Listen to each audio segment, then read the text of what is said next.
வீட்டில் யாரும் படிக்கல. எங்கள் ஊரில் வந்து அந்த அளவுக்கு கேர்ள்ஸ் எவ்வளோ எஜுகேட்டட் பண்ண மாட்டாங்க.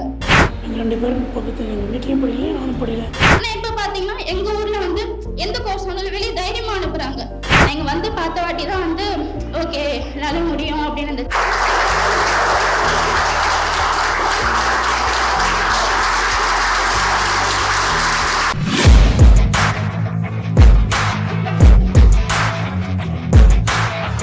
எல்லாருக்கும் வணக்கம். ஃபஸ்ட்டு நான் என்னோடய ஃபேமிலிக்கு ஃபஸ்ட்டு தேங்க்ஸ் சொல்ல விரும்புகிறேன். ஏன்னா எங்கள் ஊரில் வந்து அந்த அளவுக்கு கேர்ள்ஸ் எவ்வளோ எஜுகேட்டட் பண்ண மாட்டாங்க. யாராவது 12th முடிச்சிங்கன்னா வேலைக்கு அனுப்பிடுவாங்க, இல்லை வேறு ஏதாச்சும் ஒரு டிகிரி வாங்கிட்டு மேரேஜ் பண்ணி கொடுத்துருவாங்க.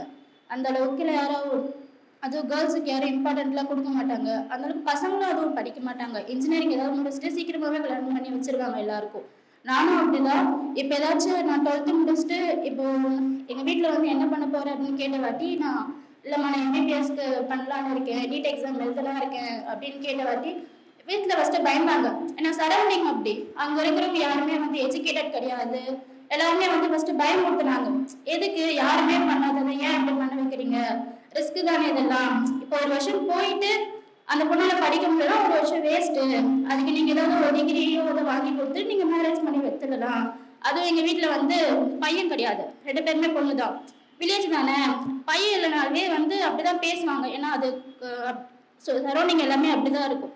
பையன் இல்லைனாலே அந்த வீட்டை கொஞ்சம் தாத்தி தான் பேசுவாங்க. எதுக்கு ரிஸ்க் எடுக்கிறீங்க அப்படிலாம் கேட்டே இருப்பாங்க. ஆனால் எங்கள் வீட்டில் அதெல்லாம் வந்து கன்சிடரே பண்ணல. உங்களுக்கு ஓகேவாம்மா, உன்னால் முடியுமாம்மான்னு கேட்டாங்க. என்னால் முடியும், நான் பண்ணுறேம்மா அப்படின்னு சொன்னேன். அண்டு எனக்கு சப்போர்ட் பண்ணது வந்து என்னோட அங்கிள், அம்மாவோட தம்பி. அவர் தான் அவருமே எனக்கு ஒரு பேக் போனாக இருந்தவர்னு சொல்லலாம். ஃபினான்ஷியல் சப்போர்ட்டு எல்லாமே அவர் தான் பண்ணார். அப்புறம் என்னோட ஃப்ரெண்ட்ஸ் என்னை சப்போர்ட் பண்ணாங்க.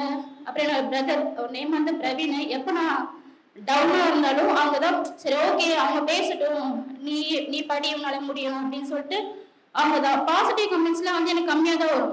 நெகட்டிவ் கமெண்ட்ஸ் கம்பேர் பண்ணும்போது பாசிட்டிவ் ரொம்ப கம்மியாக வரும் எனக்கு. ஆனால் எனக்கு அந்த பாசிட்டிவ் கமெண்ட்ஸ் போதுமானதாக இருந்துச்சு. இப்போ உங்களுக்கு நிறைய பேர் சொல்லுவாங்க உங்களால் முடியாது, நீங்கள் பண்ண வேணாம் அப்படின்னு சொல்லிட்டு. ஆனால் முடியும்னு உங்களால் 2 பேர் மட்டும்தான் சொல்லுவாங்க. ஆனால் அந்த 2 பேர் சொல்கிறாங்கல்ல பாசிட்டிவாக, அதுக்கு வந்து பவர் ரொம்ப அதிகமாக இருக்கும். அதுவே உங்களுக்கு போதும். ஆக்சுவலாக நான் எனக்காக நான் படிக்க வந்தேன். ஆனால் வந்துட்ட வாட்டி நான் எனக்காக படித்ததை விட எனக்கு சப்போர்ட் பண்ணாங்க பார்த்தியா, அவங்களோட நம்பிக்கை நான் உடைக்கக்கூடாது அப்படின்றதால நான் படித்தது அதிகம். ஏன்னா அவ்வளோ பேர் நம்மளை எதிர்த்து பேசும்போது அந்த 2 பேர் நம்மளை சப்போர்ட் பண்ணாங்கல்ல, அவங்கள நம்ம எப்பவுமே வந்து தலைகுனிய வச்சிடக்கூடாது. நான் இப்போ இங்கே வந்து நிற்கிறேன், என்ன எல்லாரும் பேசுகிறாங்க அப்படின்னா, இப்போ நான் வந்து பேசின அப்புறம் நீயாக்கா அப்படின்னு எல்லாருமே வந்து பெருமையான பார்த்தாங்க. எனக்கு அதெல்லாம் விட இப்போ எங்கள் அப்பா வந்து சொன்னார், அவர் கொஞ்சம் பெருமையாக ஃபீல் பண்ணுறாரு. இப்போ எங்கள் ஊரில் வந்து எங்கள் அப்பா அவ்வளோ எதுவும் கூப்பிடலாம் மாட்டாங்க எதுக்கும். இப்போ வந்து எது வந்தாலும் மூவ் பண்ணா அப்படின்னு கேட்ட வாட்டி அவங்களுக்கு ஃபர்ஸ்ட் சந்தோஷத்தை கண்ணு தண்டி வந்துடும். ஏன்னா அவ்வளோலாம் வந்து பெருசாலாம் பேச மாட்டாங்க. ஆனால் இப்போ வந்து மதிக்கிறாங்க முக்கியமா. அதுவும் இப்போ கேர்ள்ஸ் வந்து இப்போ படிக்க வைக்கிறாங்க. இப்போ என்னை பார்த்துட்டு அந்த பொண்ணு படிச்சிருச்சுல, என் பொண்ணு படிக்காதான்னு சொல்லிட்டு நிறைய பேருக்கு இப்போ வந்து அந்த கௌரவ பிரச்சனைகள் இருக்குள்ள கிராமத்துல எல்லாம், அதுவே வந்து வரும். அவன் பொண்ணு மட்டும் படிச்சிருச்சு, என் பொண்ணு படிக்காதா, என் பொண்ணு நான் படிக்க வைப்பேன்னு சொல்லிட்டு ஏதோ ஒரு கோவத்திலேயாவது ஒரு பொண்ணை போய் அவங்க படிக்க வைக்கிறாங்கல்ல, அது எனக்கு ஆக்சுவலாக ரொம்ப போதுமானதாக இருந்துச்சு. ஏன்னா என்னால அதுவும் கேர்ள்ஸை படிக்க வைக்கிறாங்க, வெளியே அனுப்புறாங்க. ஃபர்ஸ்ட் இந்த ஊர் விட்டு வெளியே வந்து படிச்சது நான் தான். ஹாஸ்டல்லாம் தங்கி நிறைய பேசுவாங்க எனக்கு ஃபர்ஸ்ட் டைம் அதுதான் அப்படின்னும் போது.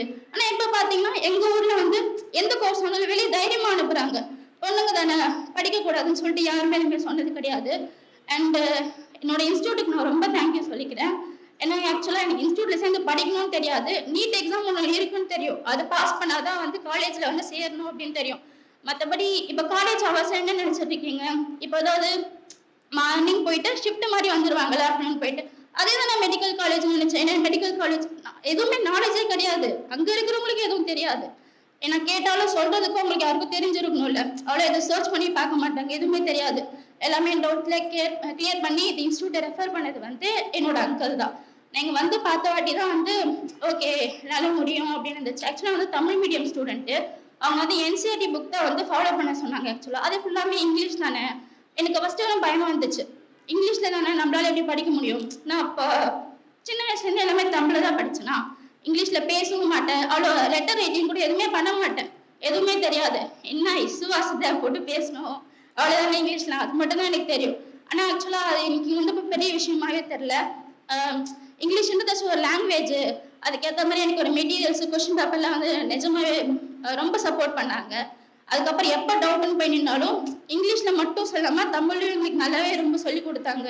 அப்போ எனக்கு ஃபிசிக்ஸ்னால் வந்து ஸ்கூலில் கெமிஸ்ட்ரி கம்பேர் பண்ணும்போது ஃபிசிக்ஸ் நல்லா பண்ணுவேன். எல்லாமே மெமரி தானே. இப்போ இந்த ஸ்டெப்ஸ்னால் வந்து டெவலப் மெமரி பண்ணி போட்டுருவேன்.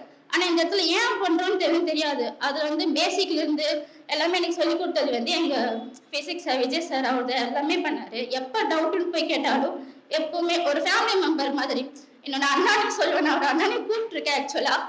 எப்பவுமே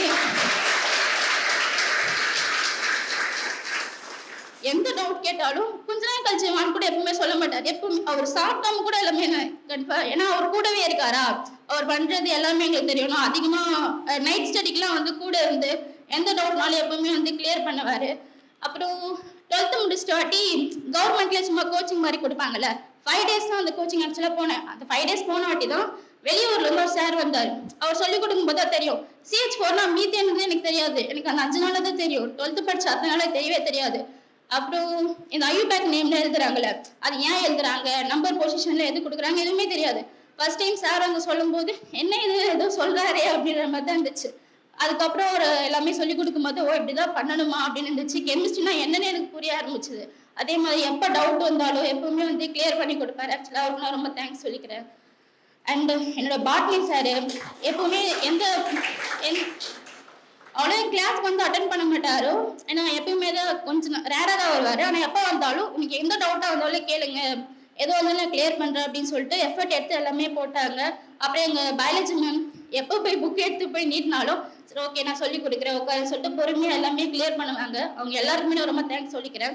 அண்டு எனக்கு வந்து தெரியாதா, சுற்றி இருக்கிறவங்க எல்லாருக்குமே நிறைய தெரியும். அவங்க வந்து கொஞ்சம் ஸ்கூலில் நல்லா சொல்லி கொடுத்துருப்பாங்க. எனக்கு அது எதுவுமே தெரியாது. துரைமுருகன் சார் வந்து அடிக்கடி சொல்லுவார், தெரியாதது தெரிஞ்சுக்கதான் இங்கே வந்து வந்திருக்கீங்க, தெரியலன்னு வந்து கஷ்டப்படாதீங்க. நிறைய வாட்டி அழுதுருக்கு, இவங்களுக்கு எல்லாருமே தெரியுது, நம்மளுக்கு இது கூட தெரியலையே என்ன பண்ணுறதுன்னு சொல்லிட்டு. நான் மட்டும் இல்லை, இங்கே நிறைய பேர் வந்து என் கூட சேர்ந்து அழுதுருக்கீங்க. கண்ணெல்லாம் வந்து ரெட் ஆகிடும் ஆக்சுவலாக தமிழ் மீடியம் ஸ்டூடெண்ட்ஸ்லாம். அவங்களுக்குலாம் வந்து எப்போ ஆகும்போதும் ஒன்றும் இல்லை, இப்போ என்ன இப்போ உனக்கு தெரியல தெரிஞ்சுக்க போகிறேன் அவ்வளோதானே, இப்போ 2 நாள் சொல்லி கொடுத்தா 3 நாள் சொல்ல போகிறேன் அவ்வளோதானே, படி அப்படின்னு சொல்லிட்டு எப்பவுமே வந்து மோட்டிவேஷனாக பேசுவாங்க. அண்டு ஐஸ்வர்யா மேம் வந்து எப்பவுமே எங்களோட ஃபேமிலி மெம்பர்ஸ் மாதிரி எங்கள் கூடவே இருந்து, அவங்களுக்கு வந்து ஒரு குட்டி பாப்பா தான் இருக்குது, அந்த பாப்பாவை கூட கேர் பண்ணாமல் எப்பவுமே அவங்களோட குழந்தை மாதிரி எல்லாமே பார்த்துக்கிட்டாங்க. என்னோட ஃபேமிலி மெம்பர்ஸ் மாதிரி ஒரு மென்டல் ஃப்ரீயாக நல்லாவே வச்சு எனக்கு எல்லாமே சொல்லி கொடுத்தாங்க. அவங்க எல்லாருக்குமே ரொம்ப தேங்க்ஸ் சொல்லிக்கிறேன். நீங்களும் எல்லாருமே வந்து நல்லா படித்து மெடிக்கல் காலேஜில் நெக்ஸ்ட் இயர்க்கு வந்து சீட் எடுத்து இதே ஸ்டேஜில் நீங்கள் வந்து எல்லாருமே பேசணும்னு நான் ஆசைப்படுறேன். Thank you. Future Vision Study Center, SKS Hospital Road, opposite to Hotel Lakshmi Prakash, near New Bus Stand, Salem. Cell 90420 30163.